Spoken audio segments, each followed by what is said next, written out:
in the industry, I find that there's a huge emphasis now on this idea of kind of being really sustainable and trying to be authentic in that choice to do that and be consistent with that across all the decisions that you kind of make. And you were telling me something really interesting about your packaging, right? Yeah, so I'm an industrial designer, so I design our exhibition stand and the websites and packaging.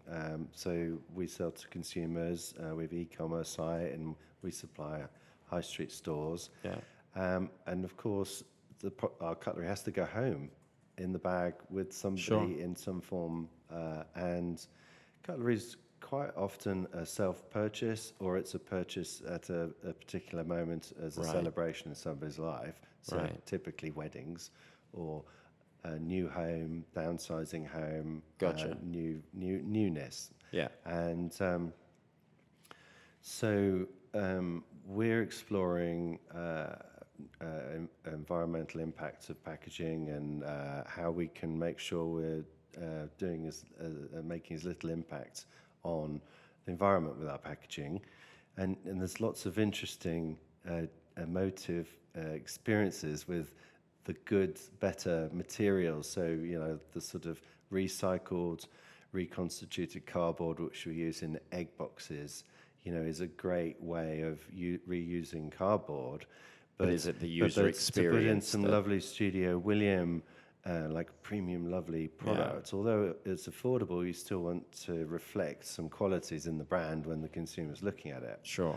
So you have this sort of recycled Easter egg box, and you might apply a chrome shiny logo to it, and you've got this contrast between a corporate message that we're being environmentally friendly using Easter egg pressings for our packaging, and we've put a nice logo on it, and then the customer's saying that brand's got, it looks like it's a brand that I want to take ownership in, the emotional buy-in, the quality perceived value of the packaging reflects the product that's inside it. Yeah.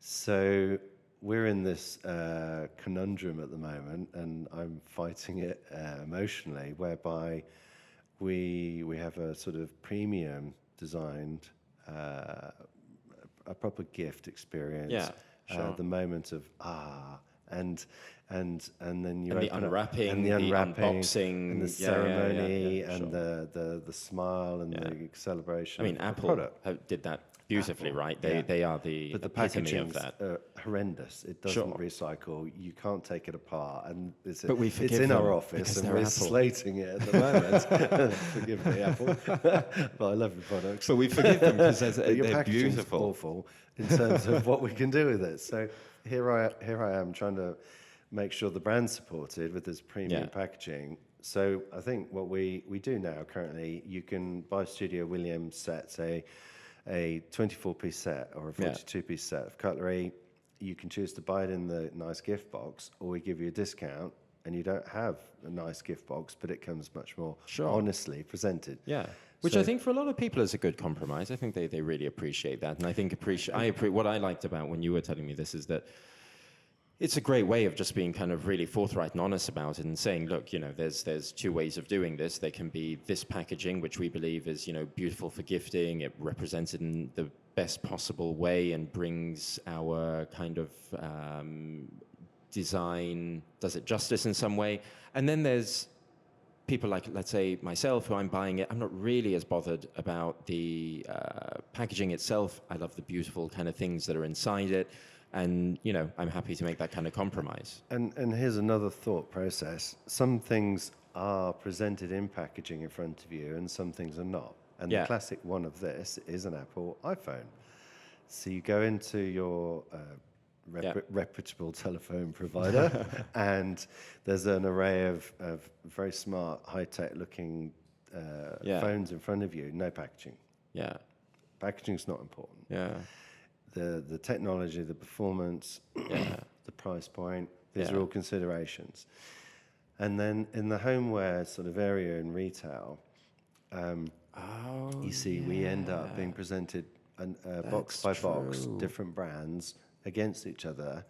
And in some I've way, never thought about the packaging is important for us. So it would be much easier if I didn't have to engage with packaging as part of the sales process.